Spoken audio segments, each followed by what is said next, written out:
ওম শান্তি। আজ 9 জুলাই 2025, বাপদাদার মধুর মহাবাক্য। বাবা আজ বলেছেন, মিষ্টি বাচ্চারা, বাবা তোমাদের জ্ঞান রত্ন দিতে এসেছেন। বাবা তোমাদের যা বলেন, যা বোঝান, সেসব হলো জ্ঞান। জ্ঞানের রত্ন জ্ঞান সাগর ব্যতীত কেউ দিতে পারে না। আজকের মূল্যের প্রশ্ন, আত্মার ভ্যালু কম হওয়ার মুখ্য কারণ কি? উত্তর, ভ্যালু কম হয় খাদ পড়ার জন্য, অর্থাৎ বিকারগ্রস্ত হওয়ার জন্য। যেমন সোনায় খাদ দিয়ে গহনা তৈরি করা হয়, তখন তার ভ্যালু কমে যায়। ঠিক তেমনি আত্মা হলো প্রকৃত সোনা সম। তাতে যখন অপবিত্রতার খাদ পড়ে, তখন আত্মার ভ্যালু কম হয়ে যায়। এই সময় তমপ্রধান আত্মার কোনো ভ্যালু নেই, শরীরেরও কোনো ভ্যালু নেই। এখন তোমাদের আত্মা ও শরীর দুই স্মরণের দ্বারা ভ্যালুয়েবল হচ্ছে। আজকের মুরলির গীত, কে এলো আজ সকাল সকাল। ওম শান্তি। মিষ্টি মিষ্টি আত্মারূপী বাচ্চাদেরকে বাবা বসে বোঝাচ্ছেন এবং স্মরণের যুক্তিও বলে দিচ্ছেন। বাচ্চারা বসে আছে। বাচ্চাদের মনে এই কথা আছে যে শিব ভোলা বাবা এসেছেন। ধরো, যদি আধ ঘন্টা শান্ত হয়ে বসে থাকেন, কিছু না বলেন, তাহলে তোমাদের আত্মা বলবে যে শিব বাবা কিছু বলুন।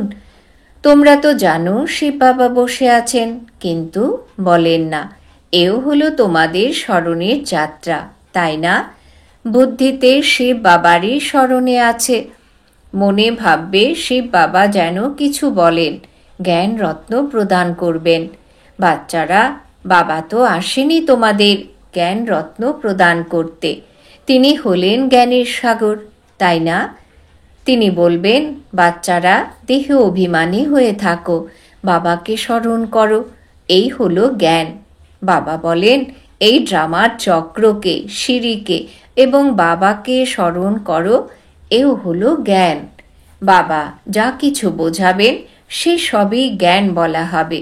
স্মরণের যাত্রাও বোঝাতে থাকেন, এই সব হলো জ্ঞান রত্ন। স্মরণের কথা যা বোঝান, সেই রত্নগুলি খুব ভালো। বাবা বলেন, নিজের 84 জন্মকে স্মরণ করো। তোমরা পবিত্র এসেছিলে, আবার পবিত্র হয়ে ফিরে যেতে হবে। কর্মাতীত অবস্থায় স্থির হতে হবে এবং বাবার কাছে সম্পূর্ণ উত্তরাধিকার নিতে হবে। সেসব তখন পাওয়া যাবে যখন আত্মা শতপ্রধান হয়ে শতপ্রধান হয়ে যাবে স্মরণের শক্তির দ্বারা। এই কথাটি খুব ভ্যালুয়েবল, নোট করা উচিত। আত্মাতেই ধারণ হয়। এই শরীর তো হলো কর্মেন্দ্রিয়, যা বিনাশ হয়ে যায়। সংস্কার ভালো বা খারাপ আত্মাতেই ভরা থাকে। বাবার মধ্যেও সংস্কার ভরা আছে। সৃষ্টির আদি মধ্য অন্তের নলেজের, তাই তাকে নলেজফুল বলা হয়। বাবা সঠিক করে বোঝান। 84 চক্র হলো খুব সহজ। এখন 84 চক্র পূর্ণ হয়েছে। এখন আমাদের বাবার কাছে ফিরে যেতে হবে। অপবিত্র আত্মা তো সেখানে যেতে পারে না।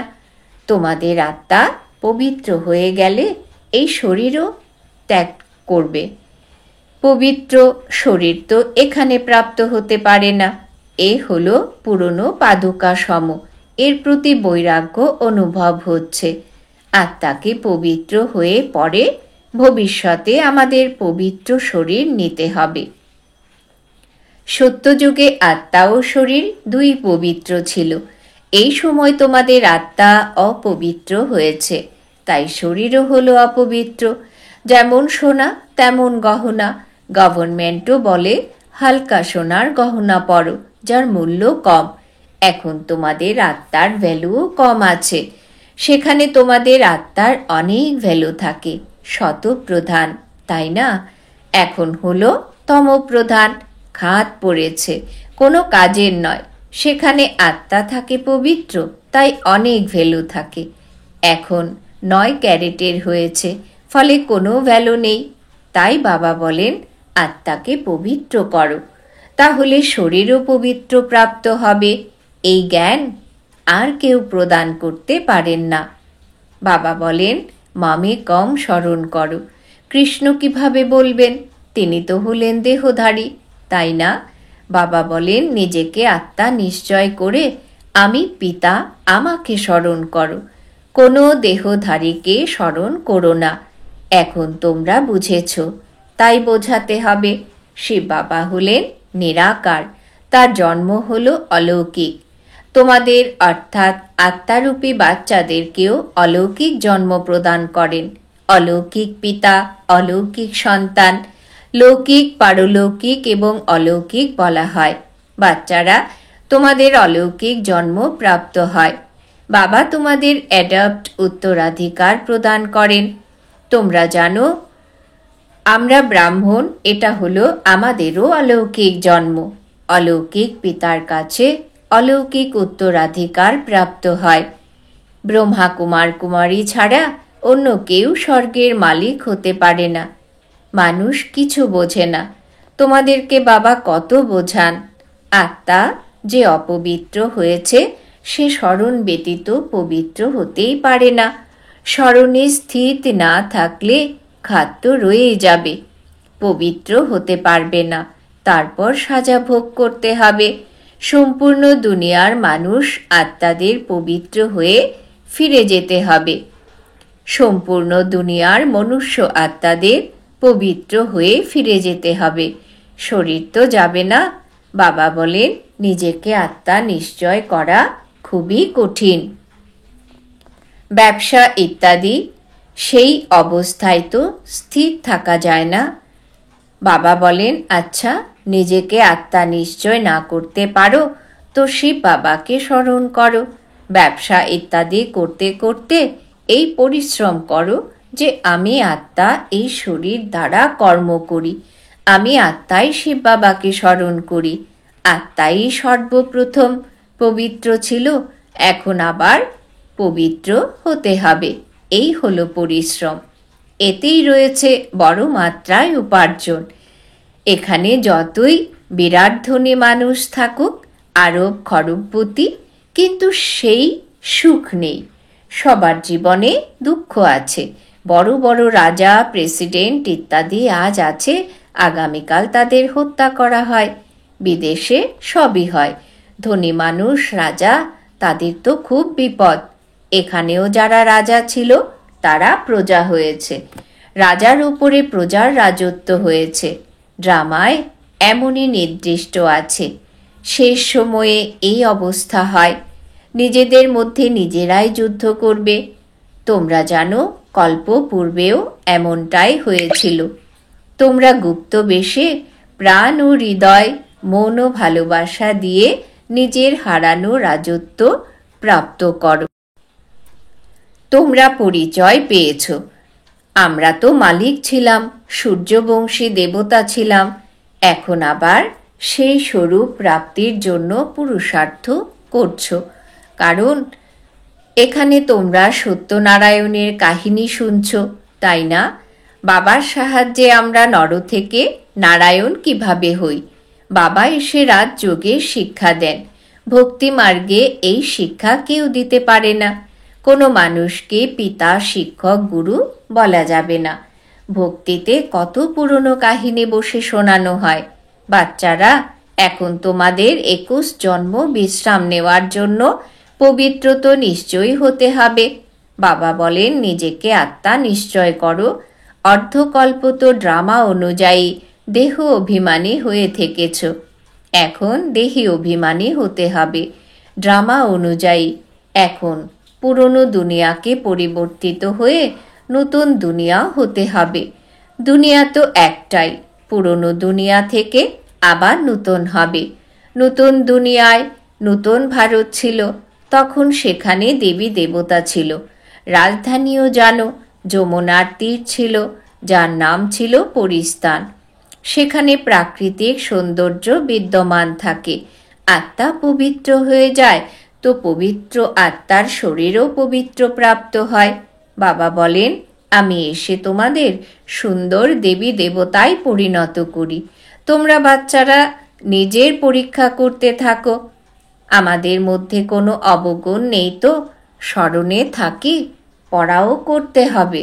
এই হলো বড় মাপের পড়াশোনা, এ হলো একমাত্র পড়াশোনা। ওই পড়াশোনায় তো কত বই ইত্যাদি পড়তে হয়। এই হলো উচ্চ থেকেও উচ্চ পড়াশোনা। যিনি পড়ান তিনিও হলেন উচ্চ থেকে উচ্চ শিব বাবা। এমন নয় যে শিব বাবা এই দুনিয়ার মালিক, বিশ্বের মালিক তো তোমরা হও, তাই না? বাবা কত রকমের নতুন গুচ্ছ কথা তোমাদের বলেন। মানুষ ভাবে পরমাত্মা হলেন সৃষ্টির মালিক। বাবা বোঝান, মিষ্টি মিষ্টি বাচ্চারা, আমি এই সৃষ্টির মালিক নই, তোমরা মালিক হও, তারপরে সেই রাজত্ব হারাও, তারপরে বাবা এসে বিশ্বের মালিক করেন। একেই বিশ্ব বলা হয়। মূল বতন বা সূক্ষ্ম বতনের কথা নয়। মূল বতন থেকে তোমরা এখানে এসে 84 জন্মের চক্র পরিক্রমণ করো, তারপরে বাবাকে আসতে হয়। এখন পুনরায় তোমাদের পুরুষার্থ করায় সেই প্রালব্ধ প্রাপ্তির জন্য যা তোমরা হারিয়েছ।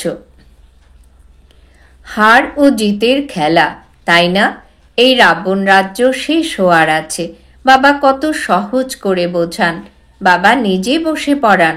দুনিয়ায় তো মানুষ মানুষকে পড়ায়, যদিও তোমরাও হলে মানুষ, কিন্তু বাবা আত্মাদের অর্থাৎ তোমাদের বসে পড়ান। পড়াশোনা সংস্কার আত্মাতেই থাকে। এখন তোমরা খুব নলেজফুল, সেসব হলো ভক্তির নলেজ। উপার্জন করার জন্যেও নলেজ আছে, শাস্ত্রেরও নলেজ আছে। এই হলো রুহানি নলেজ। তোমাদের আত্মাকে আত্মিক পিতা বসে জ্ঞান প্রদান করছেন। 5000 বছর পূর্বেও তোমরা শুনেছিলে সম্পূর্ণ মনুষ্য সৃষ্টিতে কখনো এমন করে কেউ পড়ায়নি। কেউ জানে না ঈশ্বর কিভাবে পড়ান। তোমরা বাচ্চারা জানো, এখন এই পড়াশোনার দ্বারা রাজধানী স্থাপন হচ্ছে। যারা ভালোভাবে পড়ে এবং শ্রীমত অনুযায়ী চলে তারা হাইয়েস্ট হয়, এবং যারা বাবার নিন্দে করায় হাত ছেড়ে চলে যায় তারা প্রজায় কম পদের অধিকারী হয়। বাবা তো একটি পড়াই পড়ান। পড়াশোনায় অনেক মার্জিন আছে। দেবতাদের রাজধানী ছিল, তাই না? একমাত্র বাবাই যিনি এসে রাজধানী স্থাপন করেন, বাকি সব বিনাশ হয়ে যাবে। বাবা বলেন, বাচ্চারা এখন শীঘ্রই রেডি হও। গাফিলতি করে সময় নষ্ট করো না। স্মরণ না করলে মোস্ট ভ্যালুয়েবল সময় নষ্ট হয়। শরীর নির্বাহের উদ্দেশ্যে ব্যবসা ইত্যাদি সবই করো, তবুও হাত থাকবে কর্মে, মন স্মরণে। বাবা বলেন, আমাকে স্মরণ করো, তাহলে তোমরা রাজত্ব প্রাপ্ত করবে। তোমরা খোদা বন্ধুর কাহিনী শুনেছ, তাই না? আলাদিনের নাটক দেখানো হয়, স্পর্শ করলেই খাজানা প্রাপ্তি হয়। এখন তোমরা বাচ্চারা জানো আল্লাহ তোমাদের স্পর্শ করে কি রূপে পরিণত করেন। দিব্য দৃষ্টির দ্বারা বৈকুণ্ঠে চলে যাও। প্রথমে কন্যারা একসাথে বসে নিজেরাই ধ্যানমগ্ন হয়ে যেত, পরে বলে দিত জাদু। তখন এইসব বন্ধ করা হলো। সুতরাং এইসব কথা হলো বর্তমান সময়ের। হাতিম তাইয়ের কাহিনী আছে। মুখে লৌহ গোলক পুড়ে রাখলে মায়া হেরে যেত। গোলক মুখ থেকে বার করলেই মায়া চলে আসতো। এর রহস্য তো কেউ বুঝতে পারে না। বাবা বলেন, বাচ্চারা মুখে চুষি কাঠি পুড়ে নাও। তোমরা হলে শান্তির সাগর। আত্মা শান্তিতে নিজের স্বধর্মে থাকে। সত্য যুগেও জ্ঞান থাকে যে আমরা আত্মা, যদিও পরমাত্মা পিতাকে কেউ জানে না। কখনো কেউ প্রশ্ন করলে বলো, সেখানে বিকারের নাম চিহ্ন নেই, সেটি হলো পবিত্র দুনিয়া। 5 বিকার সেখানে থাকে না। দেহ অভিমানী নেই সেখানে। মায়ার রাজ্যে দেহ অভিমানী হয়, সেখানে থাকে মোহজিৎ। এই পুরনো দুনিয়া থেকে নষ্ট মোহ হতে হবে। বৈরাগ্য অনুভব তাদের হয় যারা ঘর সংসার ত্যাগ করে। তোমাদের তো ঘর সংসার ত্যাগ করতে হবে না। বাবার স্মরণে থেকে এই পুরনো শরীর ত্যাগ করে ফিরে যেতে হবে। সকলের হিসেব নিকেশ পূর্ণ হবে। তারপরে ফিরে যাবে আত্মাদের ধাম। কল্প কল্প এই হয়। তোমাদের বুদ্ধি এখন সুদূরে ওপরে যায়। তারা দেখে সাগরের দূরত্ব কত দূর পর্যন্ত আছে, সূর্য চাঁদে কি আছে। প্রথমে বলা হতো তারা দেবতা। তোমরা বলো এতে ব্রহ্মাণ্ডের আলোক বাতি। তোমরা বলো এ তো ব্রহ্মাণ্ডের আলোক বাতি। এখানে হয় খেলা, তাই এই বাতিগুলো এখানেই আছে। মূল বতনে, সূক্ষ্ম বতনে এইসব নেই। সেখানে কোনো খেলা নেই। এই অনাদি খেলাটি হয়ে আসছে। চক্র আবর্তিত হতেই থাকে, প্রলয় হয় না। ভারত তো হল অবিনাশী খণ্ড। এখানে মানুষ বাস করে, জলমগ্ন হয় না। পশু পাখি ইত্যাদি যা আছে সব থাকবে। বাকি যে সব খণ্ড আছে সেসব সত্যযুগ ত্রেতায় থাকে না। তোমরা যা দিব্য দৃষ্টির দ্বারা দেখছো সেসব আবার প্র্যাকটিক্যালে দেখবে। প্র্যাকটিক্যালে তোমরা বৈকুণ্ঠে গিয়ে রাজত্ব করবে, যার জন্য পুরুষার্থ করছো। তবুও বাবা বলেন স্মরণে পরিশ্রম আছে। মায়া স্মরণ করতে দেয় না। খুব ভালোবাসা সহকারে বাবাকে স্মরণ করতে হবে। তোমরা অজ্ঞানকালে ভালোবেসে বাবার মহিমা করতে। আমাদের অমুক এমন ছিল, অমুক পদমর্যাদা যুক্ত ছিল। এখন তোমাদের বুদ্ধিতে সম্পূর্ণ সৃষ্টি চক্র ফিক্স আছে। সর্বধর্মের নলেজ আছে। যেমন সেখানে আত্মাদের বংশলতিকা আছে, তেমনি এখানে আছে মনুষ্য সৃষ্টির বংশলতিকা। গ্রেট গ্রেট গ্র্যান্ডফাদার হলেন ব্রহ্মা, তারপর হলো তোমাদের বংশ। সৃষ্টি তো সর্বদা চলায়মান, তাই না? বাবা বোঝান, বাচ্চারা নর থেকে নারায়ণ হতে হবে। যা তোমরা মুখে বলো তাই যেন তোমাদের কর্মে থাকে। প্রথমে নিজের অবস্থা দেখতে হবে। বাবা, আমরা তো সম্পূর্ণ উত্তরাধিকার নিয়েই থাকব, সুতরাং ওই রকম চলনও চাই। এই হলো একটি মাত্র পড়াশোনা, নর থেকে নারায়ণ হওয়ার। এই পড়া তোমাদেরকে একমাত্র বাবা পড়ান। রাজার রাজা তোমরাই হও, অন্য কোনো খণ্ডে হয় না। তোমরা পবিত্র রাজা হও। পরে লাইটহীন অপবিত্র রাজারা পবিত্র রাজাদের মন্দির বানিয়ে পূজা করে। এখন তোমরা পড়ছো। স্টুডেন্ট নিজের টিচারকে কেন ভুলে যায়? তারা বলে মায়া ভুলিয়ে দিয়েছে, মায়াকে দোষ দিয়ে দেয়। আরে স্মরণে তো তোমাদের রাখতে হবে। মুখ্য টিচার একজনই, বাকি অন্যান্যরা সব হলো অনুপম টিচার্স। বাবাকে ভুলে যাও। আচ্ছা, টিচারকে স্মরণ করো। তোমাদেরকে 3টি চান্স দেওয়া হয়। এক স্বরূপ বিস্মৃত হলে অন্য দুটো স্বরূপকে স্মরণ করো। আচ্ছা, মিষ্টি মিষ্টি হারানিধি বাচ্চাদের প্রতি মাতা পিতা বাপদাদার স্মরণের স্নেহ সুমন আর সুপ্রভাত। আত্মাদের পিতা তার আত্মারূপী বাচ্চাদেরকে জানাচ্ছেন নমস্কার। আমরা আত্মারূপী বাচ্চারা আমাদের মাতা পিতা বাপদাদাকে জানাই অনেক অনেক স্মরণের স্নেহ সুমন, সুপ্রভাত, নমস্কার। ধারণার জন্যে মুখ্য সার: 1. বাবার কাছে পুরো প্রাপ্তির জন্য কথায় যা কর্মেও তাই যেন হয়। এরই পুরুষার্থ করতে হবে, মোহজিত হতে হবে। 2. সদা যেন স্মরণে থাকে যে আমরা শান্তির সাগরের সন্তান। আমাদের শান্তিতে থাকতে হবে। মুখে চুষিকাঠি বা মুহলড়া রাখতে হবে। গাফিলতি করে সময় নষ্ট করবে না। বরদান: বাবা আজ বরদান দিয়েছেন, সংগঠন রূপী পিলারকে মজবুত বানিয়ে সকলের স্নেহে সন্তুষ্ট আত্মা ভব। সংগঠন রূপী পিলারকে মজবুত বানিয়ে সকলের স্নেহে সন্তুষ্ট আত্মা ভব। বিস্তার: সংগঠনের শক্তি হল বিশেষ শক্তি। এক মতে থাকা সংগঠনের পিলারকে কেউ নাড়াতে পারবে না, কিন্তু এর আধার হলো একে অপরের স্নেহী হয়ে পরস্পরকে রিগার্ড দেওয়া আর নিজে সন্তুষ্ট থেকে সকলকে সন্তুষ্ট করা। না কেউ ডিস্টার্ব হবে আর না কেউ ডিস্টার্ব করবে। সবাই একে অপরকে শুভ ভাবনা আর শুভ কামনার সহযোগ দিতে থাকলে এই সংগঠনের পিলার আরও মজবুত হয়ে যাবে। সংগঠনের শক্তি হলো বিজয়ের বিশেষ আধার স্বরূপ। স্লোগান: যখন প্রত্যেক কর্ম যথার্থ আর যুক্তিযুক্ত হবে তখন বলা হবে পবিত্র আত্মা।